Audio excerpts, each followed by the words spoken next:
જય હિન્દ વિદ્યાર્થીઓ, હું છું પાયલબેન યાજ્ઞિક ફ્રોમ સારસ્વત સ્કૂલ રાતા વાપી અને આજે આપણે રસાયણ વિજ્ઞાનના ચેપ્ટર નંબર 2ના પાર્ટ 4નો અભ્યાસ કરીશું.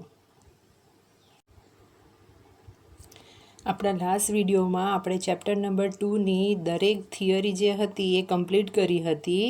તો આજે આપણે જે બાકી રહી ગયેલા દાખલા છે એનો અભ્યાસ કરશું. તો દાખલા માટે સૌથી પહેલાં તો તમને સૂત્ર યાદ હોવા જોઈએ. ચલો તો આપણે કોયડાથી શરૂઆત કરીએ. કોયડા નંબર 2.9 સુધીના દાખલા થઈ ગયા છે, તો આપણે જે 2.10 છે તેનાથી શરૂઆત કરીએ. જુઓ તો શું પૂછ્યું છે એમાં. તો હાઇડ્રોજન પરમાણુમાં n બરાબર 5 થી n બરાબર 2 કક્ષામાં થતી સંક્રાંતિ દરમિયાન ઉત્સર્જિત થતા ફોટોનની આવૃત્તિ અને તરંગ લંબાઈ ગણો. ચલો આવું આપણે સૂત્ર તારવ્યું હતું બોરની અભિધારણામાં અને ત્યાં મેં તમને કીધું હતું કે આ ખાસ ધ્યાન રાખજો. તો એનો દાખલો છે. ચલો તો આપણને કીધું છે n બરાબર 5 થી n બરાબર 2. તો ત્યાં આપણે ડેલ્ટા ઈ શોધવાનું સૂત્ર જોઈ ગયા હતા. કયું હતું સૂત્ર? ડેલ્ટા ઈ બરાબર RH into 1/ni² minus 1/nf² છે. RH એટલે રીડબર્ગ અચળાંક. તો n બરાબર 5 થી n બરાબર 2 કીધું એટલે આપણે એવું કહી શકીએ ni બરાબર 5 અને nf બરાબર 2. આવૃત્તિ શોધો એટલે ન્યૂ બરાબર ક્વેશ્ચન માર્ક અને તરંગ લંબાઈ પૂછી છે એટલે શું આવશે? લેમડા બરાબર ક્વેશ્ચન માર્ક. ચલો તો સૌથી પહેલાં ઊંધેથી સ્ટાર્ટ કરીએ. આપણી પાસે જો લેમડા શોધવા હોય તો C/ન્યૂ છે એટલે પહેલાં ન્યૂ લાવવું પડે. એ તો ઓલરેડી આપણને કીધું છે. અને જ્યારે ન્યૂ લાવવું હોય તો આપણે ન્યૂ બરાબર ડેલ્ટા E/H વાળું જ સૂત્ર વાપરશું સંક્રાંતિ વખતનું. એટલે પહેલાં ડેલ્ટા ઈ શોધી કાઢીએ. તો આ જે સમીકરણ આપણે બોરની અભિધારણામાં જોઈ ગયા હતા એની અંદર ni અને nfની કિંમત મૂકી અને રીડબર્ગ અચળાંક તો આપણને ખ્યાલ જ છે 2.18 ઇન્ટુ 10⁻18 જૂલ. તો એ કિંમત જ્યારે તમે મૂકશો તો તમારો જવાબ આવશે -4.58 ઇન્ટુ 10⁻19 જૂલ. તો મેં તમને સમજાવ્યું જ હતું. આના ઉપરથી આપણે એવું કહી શકીએ કે ઉત્સર્જન થયું છે ઉર્જાનું. ખ્યાલ આવે છે? તો આ જે મળશે ઉત્સર્જન ઉર્જા મળશે. ચલો હવે આવશે ન્યૂ. તો ન્યૂ બરાબર ડેલ્ટા E/H છે. ચલો H પ્લાન્ક અચળાંક છે અને આપણને ખબર છે એની value 6.626 into 10⁻34 joule into second.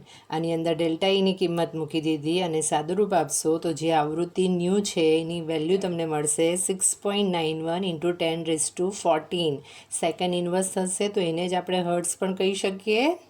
ચલો એના ઉપરથી લેમડા મળી જશે. શું છે લેમડા બરાબર C/ન્યૂ. ફરીથી મેં તમને કીધું હતું C અને Hની વેલ્યુ દાખલામાં આપશે નહીં તો આપણે યાદ રાખવાની છે. તો એ કેટલી છે? 3 into 10⁸ metre into second inverse ભાગ્યા ન્યૂની કિંમત મૂકશો. તમારી ટેક્સ્ટબુકમાં જવાબ નેનોમીટરમાં આપ્યો છે એટલે આવેલા જવાબના ડિજિટને ચેન્જ કરશો તો નેનોમીટરમાં જવાબ આવશે 434 નેનોમીટર. ખ્યાલ આવી ગયો દાખલો કેવી રીતે ગણ્યો? ચલો હવે જોઈએ કોયડા નંબર 2.11. એમાં કીધું છે He+1ની પ્રથમ કક્ષા સાથે સંકળાયેલ ઉર્જા ગણો અને એની ત્રિજ્યા ગણો. તો આપણે E1, E2, E3 પર્ટિક્યુલર જે ઉર્જા છે એ શોધવી હોય તો આપણે કયું સૂત્ર યાદ રાખતા હતા? તો આપણું પાસે સૂત્ર હતું -RH ઇન્ટુ Z²/n² હતું. અને જ્યારે તમારે ત્રિજ્યા શોધવી હોય તો સૂત્ર હતું Rn is equal to 52.9 into n² z હતું. ચલો તો આ બેનો સમન્વય કરશું તો આપણને જે પૂછ્યું છે ત્રિજ્યા કેટલી હશે અને સંકળાયેલી ઉર્જા કેટલી હશે તે મળી જશે. ચલો તો રીડબર્ગ અચળાંક આપણને પ્રથમ કક્ષા કીધી છે એટલે n બરાબર 1 લઈએ. આ સૂત્રમાં n બરાબર 1 મૂકો અને જુઓ એ સમીકરણ શું બનશે. તો E1 લખાય n બરાબર 1 is equal to minus Rydberg અચળાંક એટલે -2.18 ઇન્ટુ 10⁻18 જૂલ છે. ચલો હિલિયમ છે એના માટે Z બરાબર 2 આવે એટલે શું લખાય 2² છેદમાં n² એટલે 1 નંબરની જે કક્ષા છે ત્યાંની ઉર્જા શોધવાની છે. ચલો તો એનું સાદરૂપ આપશો એટલે જવાબ આવશે -8.72 ઇન્ટુ 10⁻18 જૂલ. તો કેવી રીતે લાવ્યા તે ખ્યાલ આવ્યો? ચલો એના પછી ત્રિજ્યા શોધીએ. તો આપણે અત્યારે જ જોઈ ગયા સૂત્ર 52.9 ઇન્ટુ n² પિકોમીટર છે, પણ તમારી ટેક્સ્ટબુકમાં જવાબ નેનોમીટરમાં આપ્યો છે. તો આ પિકોમીટરને નેનોમીટરમાં કન્વર્ટ કરી નાખીએ. આપણે ચેપ્ટર નંબર 1માં જોઈ ગયા છે. નેનોમીટરમાં કન્વર્ટ કરવું હોય તો શું કરવું પડે એને, તો જોઈ લો. તો એની અંદર વેલ્યુ હતી 52.9 પિકોમીટર છે, એટલે એના માટે લખાય 52.9 ઇન્ટુ 10⁻12 મીટર લખાય. અને નેનો હોય તો -9 લાવવું પડે. તો -9 લાવવા માટે આની અંદરથી 3 ડિજિટ ઓછા કરવા પડે, એટલે જમણી બાજુ ખસવું પડે. તો 0.0529 કરશો, એટલે કે 1 2 3 ડિજિટ ખસ્યા, તે વેલ્યુ નેનોમીટરમાં કહેવાશે. ચલો તો એનો જ ઉપયોગ કર્યો છે, જુઓ. તો અહીંયા મેં લખીને આપ્યું છે 0.0529 નેનોમીટર. કેવી રીતે લખીને આપ્યું તે ખ્યાલ આવ્યો? ગુણ્યા n²/z તો છે જ. ચલો n બરાબર 1માં પૂછ્યું છે, તો n બરાબર 1 લઈએ. હિલિયમ માટે z કેટલું છે? 2. અને એ કિંમત આમાં મૂકશો તો તમારા જે ત્રિજ્યા છે એની વેલ્યુ આવશે 0.02645 નેનોમીટર. ખ્યાલ આવી ગયો આખો દાખલો કેવી રીતે ગણ્યો? ચલો હવે જુઓ કોયડા નંબર 2.12. એમાં કીધું છે 0.1 kg દળ ધરાવતો દડો જેનો વેગ 10 મીટર ઇન્ટુ સેકન્ડ ઇન્વર્સ છે, તેની તરંગ લંબાઈ ગણો. ચલો તો અહીં આવ્યું તરંગ લંબાઈ લેમ્બડા અને દળ એમ. ચલો તો યાદ કરો, એવું કયું સૂત્ર છે જેમાં લેમ્બડા અને એમ સાથે આવે? તો એ દ બ્રોગલી સમીકરણ હતું. અને દ બ્રોગલી સમીકરણ કયું હતું? લેમ્બડા બરાબર h/mv. તો આ દાખલામાં આપણે આ સમીકરણનો કેમ ઉપયોગ કર્યો તે ખ્યાલ આવ્યો? ચલો જોઈ લો કઈ કઈ કિંમત આપી છે. તો આપણને એમ આપ્યું છે 0.1 kg, વેગ આપ્યો છે 10 મીટર ઇન્ટુ સેકન્ડ ઇન્વર્સ, અને તરંગ લંબાઈ શોધવાની એટલે ક્વેશ્ચન માર્ક કહેવાય. એચની જરૂર પડશે તો એની વેલ્યુ યાદ રાખવા કીધી છે. કેટલી? 6.626 ઇન્ટુ 10⁻34 જૂલ ઇન્ટુ સેકન્ડ છે. ચલો તો આપણે સૂત્ર લખીએ. લેમ્બડા બરાબર h/mv, અને બધી જ કિંમત અંદર મૂકી દઈએ. અને અહીંયા જે સાદુરૂપ આપ્યું છે તે જુઓ. લેમ્બડા મીટર, નેનોમીટર, સેન્ટીમીટર, એંગસ્ટ્રોમમાં આવે. તો અહીં દળ કેજી છે, વેગ મીટર ઇન્ટુ સેકન્ડ ઇન્વર્સ છે, અને આ જે જૂલ છે. હવે પછીના ઘણા બધા દાખલા છે, તો આપણને ખબર જ છે કે જૂલ બરાબર શું લખાય? KG into metre square into second. તો દર વખતે જ્યાં તમને આ લખેલું દેખાશે જૂલ બરાબર, તો એ ધ્યાન રાખજો. ચલો એની અંદરથી કઈ કઈ વસ્તુ કેન્સલ થઈ જાય તે જુઓ. તો કેજી કેન્સલ થશે. અહીંયા ગાડી 1 મીટર છે, તો 1 મીટર કેન્સલ કરશે. ઓલરેડી અહીંયા 1 સેકન્ડ છે અને અહીંયા સેકન્ડ ઇન્વર્સ છે, તો આ સેકન્ડ કેન્સલ થશે, એટલે ફક્ત 1 મીટર બાકી રહી જવાનો. અને તમે એનું સાદુરૂપ આપશો તો જે જવાબ આવશે એ હશે 6.626 ઇન્ટુ 10⁻34 મીટર. તો દાખલો કેવી રીતે ગણ્યો તે ખ્યાલ આવી ગયો? ચલો એની આગળનો દાખલો જુઓ. એ છે કોયડા નંબર 2.13. એમાં કીધું છે કે ઇલેક્ટ્રોનનું દળ 9.1 ઇન્ટુ 10⁻31 kg છે, તો તેની ગતિજ ઉર્જા જો 3.0 ઇન્ટુ 10⁻25 જૂલ હોય તો તરંગ લંબાઈ ગણો. ચલો તો તરંગ લંબાઈ ગણવાની છે અને દળ આપ્યું એટલે ફરીથી દ બ્રોગલીનું સમીકરણ યુઝ કરવું પડે.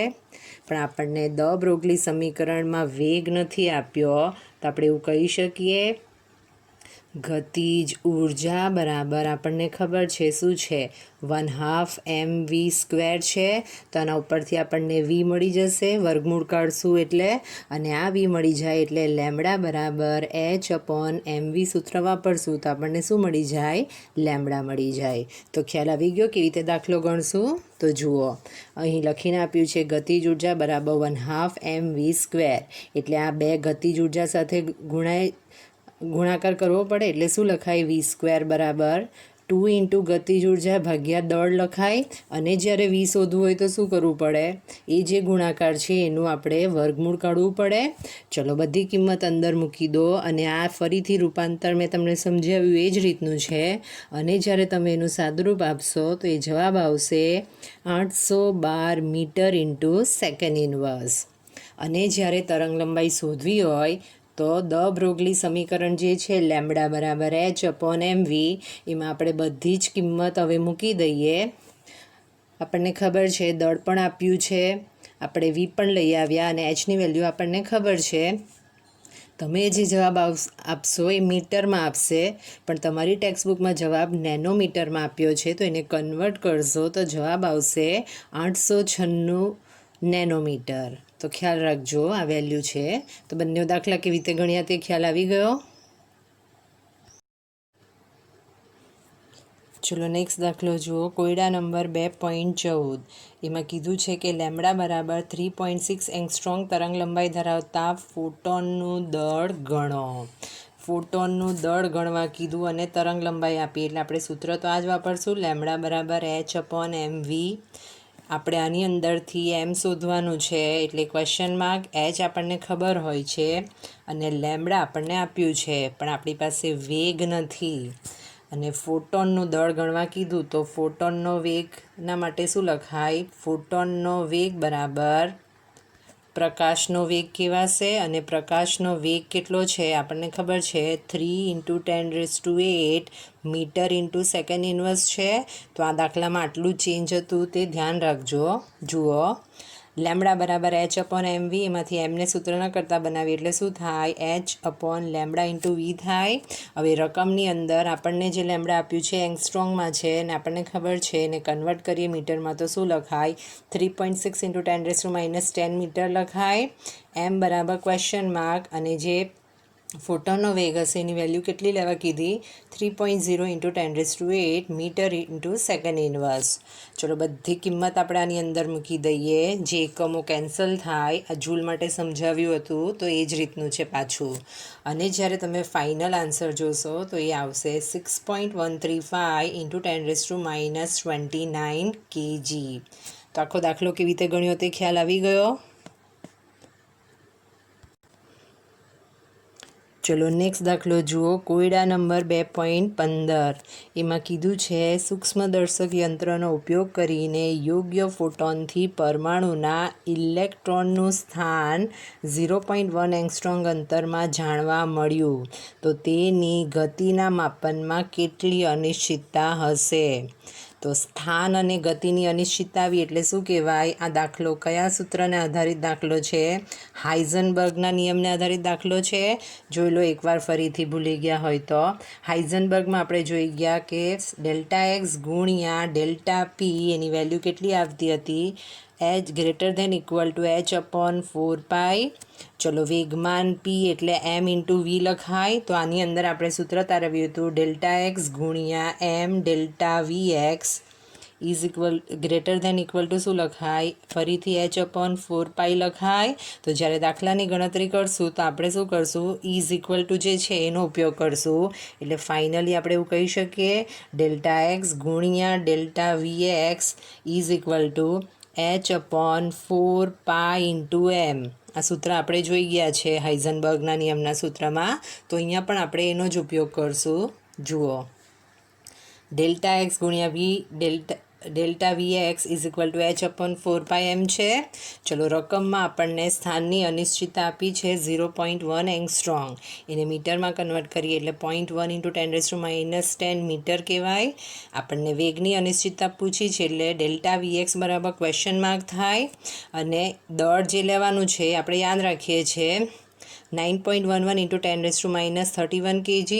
ચલો એની અંદરથી Δvxને સૂત્ર ન કરતાં બનાવો, અને જે બધી કિંમતો આપણે લીધી છે એ અંદર મૂકો, સાદુરૂપ આપો, અને જુઓ શું આવે આન્સર. તો તમારો જે જવાબ હશે એ આવશે 0.579 × 10⁷ મીટર ઇન્ટુ સેકન્ડ ઇન્વર્સ. આવ્યો આટલો? ચલો તો એને હજુ આપણે એક ડિજિટ ચેન્જ કરીને લાવીએ તો શું લખાય? 5.79 into 10⁶ metre into second inverse લખાય. જમણી બાજુ એક ડિજિટ ખસ્યા એટલે -1 આવે. તો આખો દાખલો કેવી રીતે સોલ્વ કર્યો તે ખ્યાલ આવ્યો.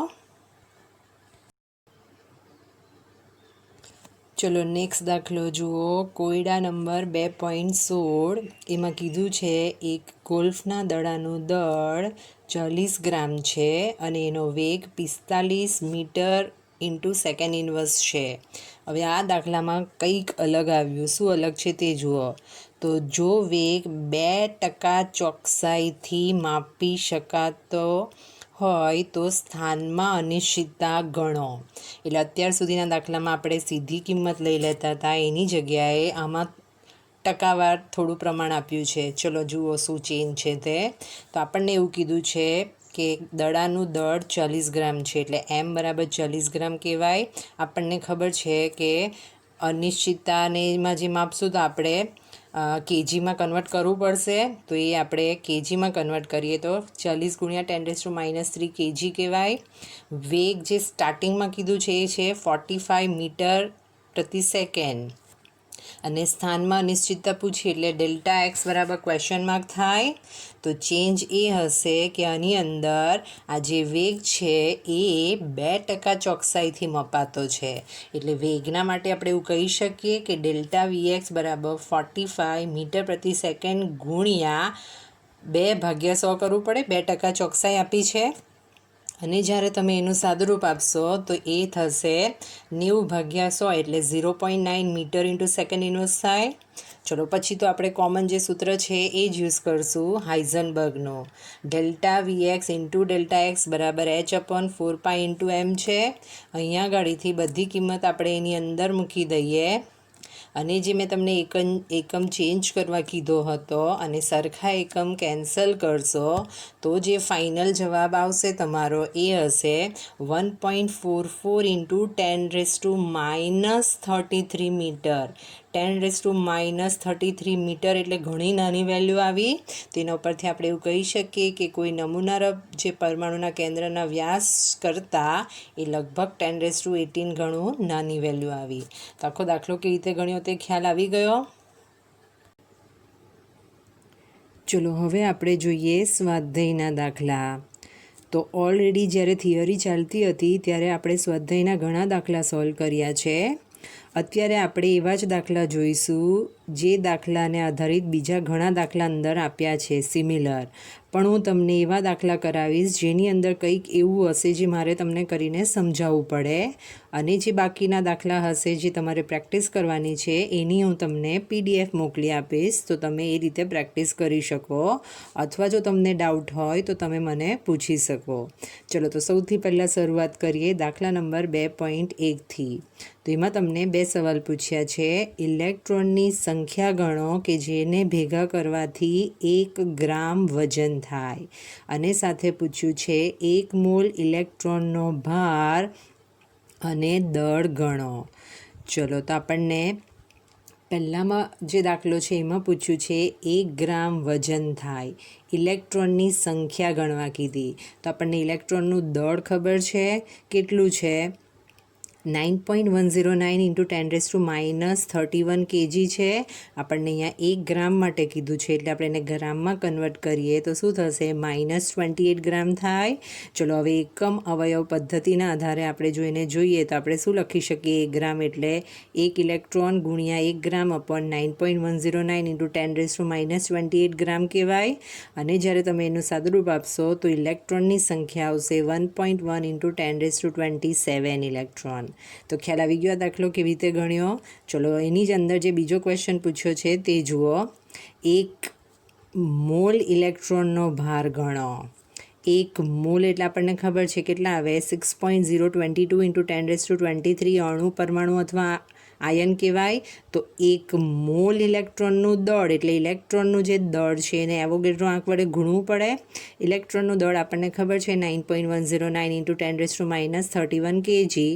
એને એવોગેડ્રો આંક વડે ગુણશો તો તમારું જે 1 મોલ ઇલેક્ટ્રોનનું દળ આવશે એ આવશે 5.48 ઇન્ટુ 10⁻7 કેજી પર મોલ. ચલો, તો એના ઉપરથી જ્યારે તમે 1 મોલ ઇલેક્ટ્રોનનો વીજભાર ગણશો તો એનું સૂત્ર છે ઇલેક્ટ્રોનનો વીજભાર ગુણ્યા એવોગેડ્રો આંક. તો આ જે વિદ્યુત રસાયણ વિજ્ઞાન હોય છે એની અંદર પણ તમે જોયું જ હશે. તો ઇલેક્ટ્રોનનો વીજભાર કેટલો લઈએ છીએ આપણે? 1.602 × 10⁻⁻19 કુલમ. અને એવોગેડ્રો આંક વડે જ્યારે તમે એને ગુણશો તો એ જે જવાબ આવશે તમારો એ હશે 96488 કુલમ. તો દાખલો કેવી રીતે ગણ્યો તે ખ્યાલ આવી ગયો? ચલો, નેક્સ્ટ દાખલો જુઓ. અને એ છે તમારો સ્વાધ્યાયનો 2.13 નંબરનો દાખલો. એમાં કીધું છે હાઇડ્રોજન પરમાણુનો ઇલેક્ટ્રોન જ્યારે ઉર્જા સ્તર n બરાબર 4 માંથી ઉર્જા સ્તર n બરાબર 2માં સંક્રમણ કરે ત્યારે ઉત્સર્જિત થતા પ્રકાશની તરંગ લંબાઈ કેટલી? તો આના ઉપરથી આપણે એવું કહી શકીએ ni બરાબર 2 અને nf બરાબર 4. ચલો, તરંગ લંબાઈ શોધવા કીધી છે અને તરંગ લંબાઈ શોધવી હોય તો આપણે બોર્ડના નમૂનાની અંદર જે સૂત્ર જોઈ ગયા એમાં એક સૂત્ર આવતું હતું ન્યૂ બાર બરાબર. અને ન્યૂ બાર બરાબર બીજું કંઈ નહીં હતું. શું હતું? તરંગ સંખ્યા બરાબર 1/λ હતું. તો આપણે જે ન્યૂ બારવાળું જે સૂત્ર છે એનો સીધો ઉપયોગ કરશું તો પહેલાં ન્યૂ બાર મળી જાય અને એને જે જવાબ આવશે એનો વ્યસ્ત કરી નાખશું એટલે લેમ્બડા મળી જાય. તો આ દાખલો આપણે એ રીતે ગણશું. જુઓ, ન્યૂ બાર બરાબર આપણી પાસે સૂત્ર હતું 1.09677 × 10⁻⁷ 1/ni² - 1/nf². મીટર ઇન્વર્સ હતું. અને ન્યૂ બાર બરાબર 1/λ છે તો અહીંયા 1/λ લખી દીધું. અને જે આપણને કિંમત આપી છે ni બરાબર 2 એટલે 2નો વર્ગ, nf બરાબર 4 એટલે 4નો વર્ગ. એટલે આપણે એને સાદું રૂપ આપીએ તો 16 - 4 ભાગ્યા એનો ગુણાકાર થાય. અને જ્યારે તમે એનું સાદું રૂપ આપશો અને જવાબ લાવશો તો એ વેલ્યુ હશે 2.097 × 10⁶ મીટર ઇન્વર્સ. ચલો, આપણને તરંગ લંબાઈ જોઈએ એટલે જે જવાબ લાવવાનો છે લેમ્બડા એના માટે આવેલી વેલ્યુને 1/1 કરી નાખીએ. અને જ્યારે તમે એનું સાદુરૂપ આપશો તો એ જવાબ આવશે 4.86 × 10⁻⁷ મીટર. અથવા જ આપણે એને નેનોમીટરમાં કન્વર્ટ કરવું હોય તો આપણે -9 લાવવું પડે. -9 લાવવા માટે -7 સાથે -2 લાવવું પડે. એટલે 2 ડિજિટ જમણી બાજુ ખસવું પડે એટલે 486 × 10⁻² લખાય. અને આ બેનો ગુણાકાર કરો તો એ શું થઈ જશે? -9. એટલે આપણે એવું લખી શકીએ કે આપણો જવાબ જે હશે એ કેટલો હશે? 486 નેનોમીટર. ખ્યાલ આવી ગયો આખો દાખલો કેવી રીતે ગણ્યો? ચલો, નેક્સ્ટ દાખલો જુઓ. દાખલા નંબર 2.17. એમાં કીધું છે કે પરમાણ્વીય હાઇડ્રોજનની બામર શ્રેણીમાંના સૌથી લાંબા સંક્રમણ માટેની તરંગ સંખ્યા ગણો. ચલો, સૌથી લાંબા સંક્રમણ આ શબ્દ આ દાખલાની અંદર કંઈક અલગ કીધું છે. ચલો, મેં તમને શ્રેણીના નામ યાદ કરાવડાવ્યા હતા. તો જે બીજા નંબરની શ્રેણી હતી એ બામર શ્રેણી હતી. એમાં n1 બરાબર 2 હતું અને n2 બરાબર 3, 4, 5 થી આગળ લઈ જઈ શકતા હતા. તો આની અંદર તમને જે પૂછ્યું છે એમાં કીધું છે બામર શ્રેણીમાં સૌથી લાંબુ સંક્રમણ. ચલો, તો સૌથી લાંબુ સંક્રમણ તમને શું લાગે ક્યાં સુધી જઈ શકીએ આપણે? તો એ લાસ્ટ એટલે કે અનંત અંતર સુધીનું જઈ શકીએ. તો ચેન્જ આ હશે કે આમાં આપણે nf બરાબર ઇન્ફિનિટિવ લઈશું કારણ કે સૌથી લાંબુ સંક્રમણ લેવાનું છે.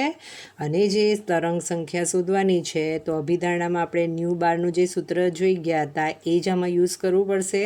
કયું છે? 1.09677 × 10⁻⁷ 1/ni² - 1/nf². આ જે છે મીટર ઇન્વર્સમાં આવે છે. તો આ સૂત્ર આપણે વાપરીએ અને એની અંદર ni બરાબર 2 લઈશું અને nf બરાબર ઇન્ફિનિટી લઈએ.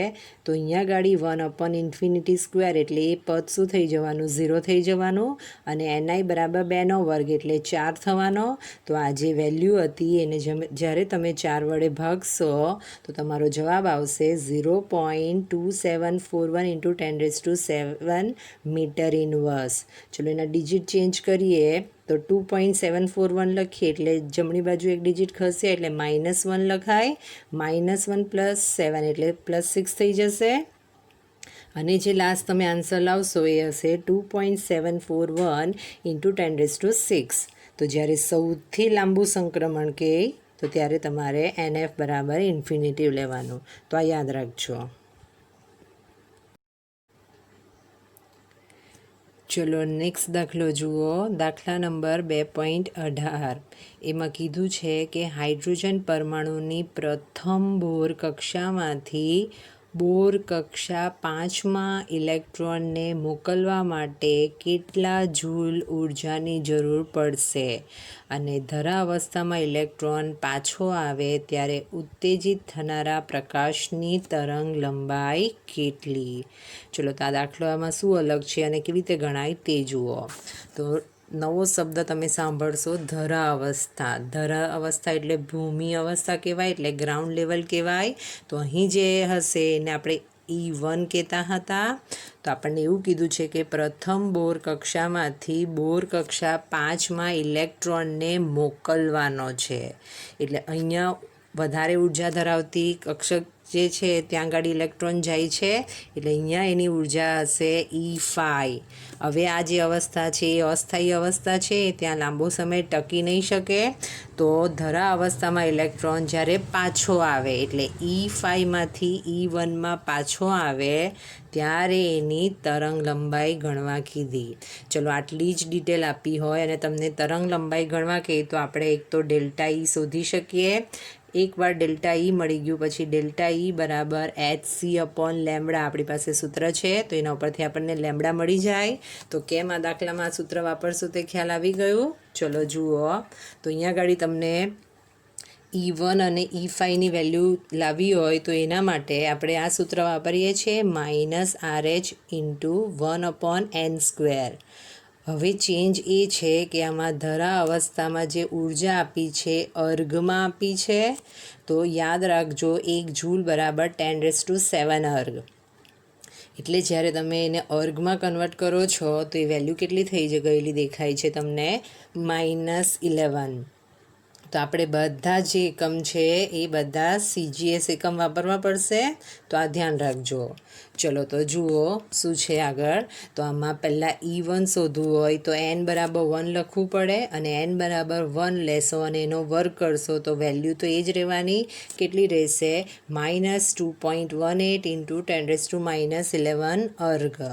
પણ જ્યારે n બરાબર 5 લેશો તો ચેન્જ એ આવશે કે અહીંયા 5નો વર્ગ આવવાનો અને જ્યારે તમે એનું સાદુરૂપ આપશો તો જવાબ આવશે -0.0872 ઇન્ટુ 10⁻11 અર્ઘ. ચલો E5 મળી ગયું અને E1 મળી ગયું એટલે તમે એના ઉપરથી હવે શું લઈ આવશો? ડેલ્ટા E લઈ આવશો. તો સૂત્ર શું બને? ઉત્સર્જિત થનારી એટલે E5 - E1 આવશે. ચલો તો આપણે એમાં E5 અને E1ની કિંમત મૂકી દઈએ અને બાદબાકી કરીએ. અહીંયા ગાડી બંનેની ઘાત સરખી છે. જો ઘાત સરખી નહીં હતે તો પહેલાં આપણે ઘાત સરખી કરવી પડતે અને જ્યારે તમે એનું સાદુરૂપ આપશો તો જવાબ આવશે 2.09 ઇન્ટુ 10⁻11 અર્ઘ. તો આખું સાદુરૂપ કેવી રીતે આપ્યું તે ખ્યાલ આવી ગયો. ચલો હવે આપણે તરંગ લંબાઈ શોધવાની છે એટલે આપણે સૂત્ર વાપરશું ડેલ્ટા E બરાબર hc/λ. એમાંથી લેમ્બડાને સૂત્રના કરતાં બનાવીએ તો શું થાય? hc/ΔE. તો ખાસ ધ્યાન રાખજો અહીં આપણે અર્ઘમાં લેવાનું છે અને જ્યારે તમે રિલેશન છે એ જોશો અને એને અર્ઘમાં કન્વર્ટ કરશો તો વેલ્યુ આવશે -27. તો hની વેલ્યુ અર્ઘમાં લેવી હોય તો 6.626 ઇન્ટુ 10⁻27 અર્ઘ ઇન્ટુ સેકન્ડ. ચલો એના પછી આવશે Cની વેલ્યુ. તો C આપણે 10⁸ મીટર ઇન્ટુ સેકન્ડ ઇન્વર્સ લઈએ તો સેન્ટીમીટરમાં શું થશે? 3.0 into 10⁻10 centimetre into second inverse થાય અને ડેલ્ટા E તો આપણે અર્ઘમાં જ લાવ્યા છે. ચલો એનું સાદુરૂપ આપો અને જુઓ શું આવે એની વેલ્યુ. તો તમારો જવાબ આવશે 951.1 ઇન્ટુ 10⁻8 સેન્ટીમીટર. પણ તમારી ટેક્સ્ટ બુકની પાછળ જે જવાબ આપ્યા છે એમાં એંગસ્ટ્રોમમાં દર્શાવ્યું છે એટલે એને એંગસ્ટ્રોંગમાં કન્વર્ટ કરીએ તો એ શું લખાય? સેન્ટીમીટર જ છે. તો 1 એંગસ્ટ્રોંગ બરાબર 10⁻⁻10 મીટર બરાબર શું કહેવાય? 10⁻⁻8 સેન્ટીમીટર કહેવાય. તો એના ઉપરથી એ વેલ્યુ હશે 951.1 એંગસ્ટ્રોંગ. તો આખો દાખલો કેવી રીતે ગણ્યો તે ખ્યાલ આવ્યો? ચલો નેક્સ્ટ દાખલો જુઓ. કોયડા નંબર 2.19. હાઇડ્રોજન પરમાણુની ઇલેક્ટ્રોન ઉર્જા En બરાબર -2.18 × 10⁻18/n² જૂલ તરીકે દર્શાવી શકાય અને n બરાબર 2 કક્ષામાંથી ઇલેક્ટ્રોનને સંપૂર્ણપણે દૂર કરવા કેટલી ઉર્જાની જરૂર પડે? અને આ સંક્રમણ કરવા તમને પૂછ્યું છે સૌથી લાંબી તરંગ લંબાઈ સેન્ટીમીટરમાં કેટલી? ચલો તો ફરીથી આપણને તરંગ લંબાઈ પૂછી તો આપણે જે સાદુરૂપ આપશું તો એ ડેલ્ટા ઈ બરાબર hc/λ છે. કારણ કે આપણને અહીંયા સંક્રમણ આપ્યું છે એટલે કમ્પલસરી ડેલ્ટા ઈ વાળું સૂત્ર વાપરશું અને પછી આપણે લેમ્બડા લાવશું તો આ દાખલો આ રીતે સોલ્વ થાય. હવે આમાં ચેન્જ એ છે કે દાખલાની અંદર તમને રીડબર્ગ અચળાંક યુઝ કરીએ છીએ એ જ En સૂત્ર આપ્યું છે. જુઓ આપણે શું લખીએ? En બરાબર -RH/n² લખીએ છીએ. તો એ જ તમને વેલ્યુ લખીને નિરૂપણ કરીને આપ્યું છે. તો એમાં ગૂંચવાતા નહીં.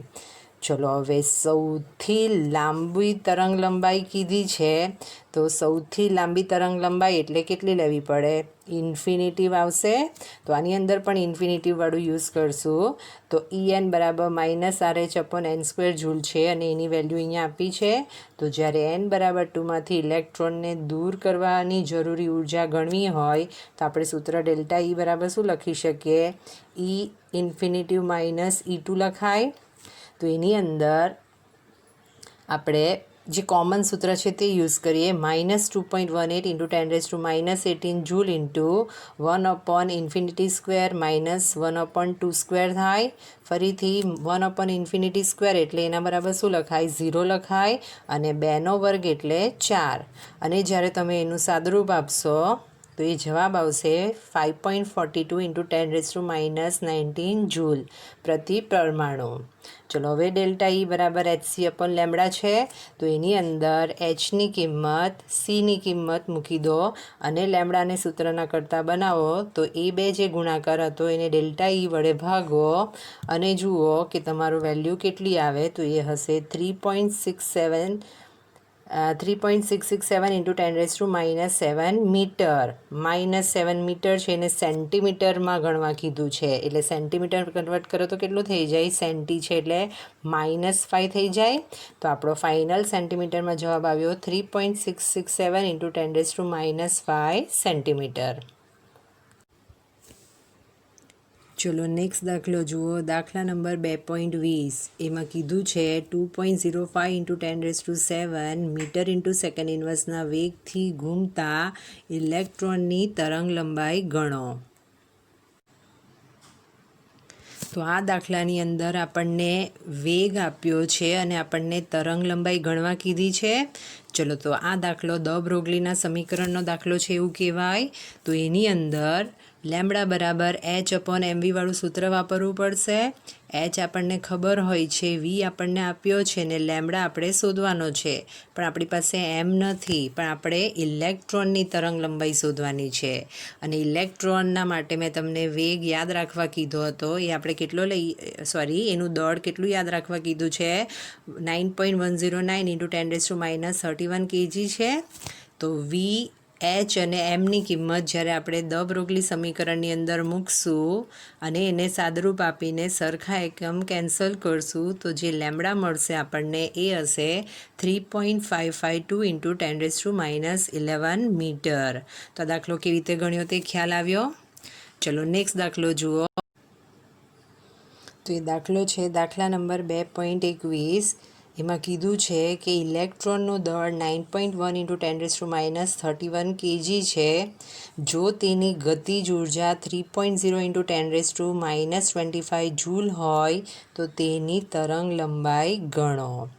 ચલો તો અહીંયા આપણને ગતિજ ઉર્જા આપી છે એટલે ગતિજ ઉર્જા બરાબર આપણે શું લખીએ છીએ સૂત્ર 1/2 mv² લખીએ છીએ અને આપણે તરંગ લંબાઈ શોધવાની છે તો લેમ્બડા બરાબર આપણી પાસે શું છે h/m × v તો રકમ જે જોઈ ગયા એમાં આપણને v કશે નથી આપ્યું પણ આપણી પાસે ગતિજ ઉર્જાની વેલ્યુ છે તો એના ઉપરથી વીની વેલ્યુ મળી જશે તો આવી રીતે આપણે દાખલો સોલ્વ કરશું જુઓ ગતિજ ઉર્જા બરાબર 1/2 mv² છે એટલે v બરાબર વર્ગમૂળ કાઢવું પડે આ બે ગતિજ ઉર્જા સાથે ગુણાઈ જાય ભાગ્યા એમ કરીએ એટલે v મળી જાય ઇલેક્ટ્રોનનું દળ લેવા કીધું છે 9.1 × 10⁻31 kg ગતિજ ઉર્જા આપી છે 3.0 × 10⁻25 જૂલ તો આપણને v મળી જશે અને જ્યારે તમે એનું સાદુરૂપ આપશો વર્ગમૂળ કાઢશો સરખા એકમ કેન્સલ કરશો તો એ જવાબ આવશે 812 મીટર × સેકન્ડ ઇન્વર્સ અને તમને વેગ મળી ગયો છે અને તમારે તરંગ લંબાઈ શોધવી હોય તો આપણે સૂત્ર વાપરશું લેમ્બડા બરાબર h/mv એચની વેલ્યુ એમની વેલ્યુ અને વીની વેલ્યુ જે અત્યારે ગણતરી કરીને લાવ્યા એ અંદર મૂકશો તો જવાબ આવશે 8.967 × 10⁻7 મીટર હવે એંગસ્ટ્રોંગમાં જવાબ લાવવો હોય તો આપણને ખબર છે કે એંગસ્ટ્રોંગ બરાબર 10⁻10 મીટર તો -7માં -10 લાવવું હોય તો -3નો વધારો કરવો પડે એટલે કે જમણી બાજુ 3 ડિજિટ ખસવું પડે એટલે 8.967 છે એનું 8967 કરીએ તો 10⁻³ થઈ જાય અને આ -3 -7 સાથે ગુણાય એટલે -9 થઈ ગયું તો આપણે જો એને નેનોમીટરમાં લખવું એંગસ્ટ્રોંગમાં લખવું હોય તો એ આંકડો શું થઈ જશે 8967 થઈ જશે તો એ જ તમને અહીંયા લખીને આપ્યું છે જુઓ આ 8967 × 10⁻³ કર્યું એટલે અહીંયા -10 થયું અને એના બરાબર એંગસ્ટ્રોંગ લખી દીધું એટલે આપણો જવાબ આવ્યો 8967 એંગસ્ટ્રોંગ ચલો નેક્સ્ટ દાખલો જુઓ દાખલા નંબર 2.42 અને એના પછી પણ આ જ ટાઈપના દાખલા આપ્યા છે તો આ એવા દાખલા છે જે અત્યાર સુધી જે આપણે દાખલા જોઈ ગયા એના કરતાં કંઈક અલગ છે જુઓ તો દળ ક્રમાંક 81 વાળું તત્વ પ્રોટોનની સરખામણીમાં 31.7% વધુ ન્યૂટોન ધરાવે તો આ પરમાણુની સંજ્ઞા દર્શાવો પ્રોટોન ન્યૂટોન અને પરમાણુની સંજ્ઞા એટલે સ્ટાર્ટિંગમાં મેં તમને ગણતરી શીખવાડી હતી એ જ રીતનું ગણતરી કરવી પડશે ચલો તો પરમાણુની સંજ્ઞા જો શોધવી હોય અને આટલો ડેટા હોય તો આપણે પહેલાં પ્રોટોનની સંખ્યા લાવવી પડે પ્રોટોનની સંખ્યા એ શું કહેવાય છે ઝેડ કહેવાય તો એ પ્રોટોનની સંખ્યાના આધારે આપણને પરમાણુની સંજ્ઞા મળી જશે કેવી રીતે તે જુઓ તો આપણને ખબર નથી તો એને એક્સ ધારી દઈએ ધારો કે પ્રોટોનની સંખ્યા એક્સ હવે મેં તમને શીખવાડ્યું છે E - Z બરાબર ન્યૂટોનની સંખ્યા છે અને Z એટલે પ્રોટોન કહેવાય તો આપણે એવું કહી શકીએ કે ન્યૂટોન વત્તા પ્રોટોન કરીએ તો એ થાય અને યાદ રાખજો જે પ્રોટોન અને ન્યૂટોનની સંખ્યાનો સરવાળો છે એને જ ન્યુક્લિયોન્સ કહેવાય તો જ્યારે ન્યુક્લિયોન્સ શબ્દ બોલો તો યાદ રાખજો ન્યૂટોન અને પ્રોટોનની સંખ્યા અને કોના બરાબર હોય છે પરમાણ્વીય દળ બરાબર તો ખ્યાલ આવી ગયો રૂપાંતર કેવી રીતે કર્યું અને એ વેલ્યુ આપી છે આપણને 81 અને બીજી હિન્ટ આપી છે કે 81 દળ ક્રમાંકવાળું તત્વ પ્રોટોનની સરખામણીમાં 31.7% વધુ ન્યૂટોન ધરાવે તો આપણે ન્યૂટોનની સંખ્યાના માટે એવું કહી શકીએ અહીંયા જોઈ ગયા છે ન્યૂટોન વત્તા પ્રોટોન બરાબર એ તો આપણે એનો જ ઉપયોગ કરશું લાસ્ટમાં તો ન્યૂટનની સંખ્યા બરાબર એક્સ એટલે કે પ્રોટોનની સંખ્યા અને તેના 81.7% વધુ પ્રમાણ એટલે 31.7 × x/100 કરવું પડે અને જ્યારે તમે એનું સાદુરૂપ આપશો તો એ 0.317x લખાય અને એનો સરવાળો 1.317x થાય એક્સ કોમન નીકળે ચલો તો આ જ વેલ્યુ આપણે ન્યૂટોન પ્લસ પ્રોટોન બરાબર 81માં મૂકી દઈએ અને એની અંદરથી સાદુરૂપ આપીએ આપણે લઈ આવ્યા છીએ વેલ્યુ 1.317x છે ન્યૂટનની સંખ્યા. પ્રોટોનની સંખ્યા આપણે ધારી દીધી છે x, એના બરાબર 81 લખાય. આનો સરવાળો કરો અને સાદુરૂપ આપશો તો જવાબ આવે 34.95. હવે x એટલે આપણે પ્રોટોનની સંખ્યા ધારી છે, તો રાઉન્ડ ફિગર કરીએ તો શું આવશે? 35 આવશે. તો એ જ કહેવાશે પ્રોટોનની સંખ્યા અને એ જ કહેવાશે ઝેડ, તો એ હશે બ્રોમિન. એટલે કે આપણને જે પૂછ્યું છે પરમાણુની સંજ્ઞા દર્શાવો, તો એ બીજું કંઈ નહીં, બ્રોમિન 3581 એ રીતે નિરૂપણ કરી શકાય. તો આ હતું દાખલાની ગણતરી. ચલો નેક્સ્ટ દાખલો જુઓ. દાખલા નંબર 2.63. એમાં તમને કીધું છે કે બ્રોમિન પરમાણુ 35 ઇલેક્ટ્રોન ધરાવે છે અને તે 2p કક્ષકમાં 6 electron, 3p કક્ષકમાં 6 electron, 4p કક્ષકમાં 5 electron ધરાવે છે. તો આમાંનો કયો ઇલેક્ટ્રોન સૌથી ઓછો અસરકારક કેન્દ્રીય ભાર અનુભવશે? ચલો, તો 35 ઇલેક્ટ્રોન આપ્યા છે, તો આપણે પહેલાં ઇલેક્ટ્રોન રચના લખી દઈએ તો આપણે એને સોલ્વ કરી શકીએ. હવે જે તમારી ટેક્સ્ટ બુક છે એમાં આ જે ચેપ્ટર છે એના પેજ નંબર 62 અને 63 નંબરનું પેજ જોશો તો ત્યાં તમને Z બરાબર 1 થી Z બરાબર 111 સુધીના તત્વોની ઇલેક્ટ્રોન રચના લખીને આપી છે. અને જો ઇલેક્ટ્રોન રચના લખીને ના આપી હોય તો પણ આપણે જે નિયમ જોઈ ગયા આઉબો, પોલી અને હુન્ડ, એના આધારે આપણે ઇલેક્ટ્રોન રચના લખવી હોય તો લખી શકીએ. કેવી રીતે લખાય તે જુઓ. તો બ્રોમિનનો પરમાણુ ક્રમાંક 35 છે. તો આપણે જે ઉર્જાનો દાખલ થવાનો ક્રમ આ રીતનો જોઈ ગયા હતા. એની અંદર સૌથી પહેલાં 1s આવતી હતી, પછી 2s, પછી 2p, 3s, 3p, 4s, 3d અને 4p આવતી હતી. એના માટે આપણે શું યાદ રાખતા હતા? તો જ્યારે s કક્ષક આવે તો એની સંખ્યા 1 છે એટલે એક બોક્સ દોરવાનો. p કક્ષક આવે તો એની સંખ્યા પેટા કક્ષક જે છે એ 3 છે એટલે 3 બોક્સ દોરતા હતા. d આવે તો એની સંખ્યા છે 5 એટલે 5 આપણે દોરતા હતા. અને જે f આવે તો 7, પણ આપણને fની જરૂર નહીં પડશે. બીજું આપણે યાદ રાખતા હતા કે એકની અંદર મેક્સિમમ 2 ઇલેક્ટ્રોન એકબીજાની સ્પિન વિરુદ્ધ હોય એ રીતે દાખલ થાય અને પેટા કોષમાં જ્યાં સુધી એક એક ઇલેક્ટ્રોન ગોઠવાય નહીં ત્યાં સુધી યુગ્મીકરણ નહીં થાય. ચલો, તો ઇલેક્ટ્રોન રચનાની લખવાની શરૂઆત કરીએ. આપણે 35 નંબર સુધી પહોંચવાનું છે. તો 1s, 2s અને 2p એ તો પૂરેપૂરી ભરાશે એટલે ટોટલ ઇલેક્ટ્રોન કેટલા થઈ જશે? 10. તો અહીંયા 10 સુધીના કેમ પૂરેપૂરા ભરી દીધા તે ખ્યાલ આવ્યો? ચલો હજુ આગળ જઈએ. તો એના પછી આવશે 3s અને 3p. તો એમાં પણ પૂર્ણ ભરાયેલા કક્ષક હશે એટલે બીજા 8 ઇલેક્ટ્રોન આવી ગયા. ચલો હવે જે તમે ઇલેક્ટ્રોન રચના જોશો તો 3p પછી વારો આવે 4sનો. તો એમાં પણ 2 ઇલેક્ટ્રોન ગયા એટલે 10 વત્તા 10 એટલે 20 ઇલેક્ટ્રોન દાખલ થઈ ગયા. ચલો એકવાર 4sમાં ગયા ઇલેક્ટ્રોન પછી જે કક્ષક આવશે એ હશે 3d. એમાં 10 ઇલેક્ટ્રોન ગયા એટલે 10 વત્તા 10 વત્તા 10 એટલે ટોટલ 30 ઇલેક્ટ્રોન જતા રહ્યા. અને હવે બાકી રહી ગયા 5 ઇલેક્ટ્રોન. તો 3d પછી વારો આવે 4pનો. તો એની અંદર 5 ઇલેક્ટ્રોન આવે. તો આ જે લખીને આપ્યું છે એ જ વસ્તુ આપણે ઇલેક્ટ્રોન રચના દ્વારા દર્શાવી. તો કોઈ બી તત્વની ઇલેક્ટ્રોન રચના લખવી હોય તો આપણે આ રીતે લખતા હતા. ચલો હવે આપણને પૂછ્યું છે અસરકારક કેન્દ્રીય ભાર અનુભવે.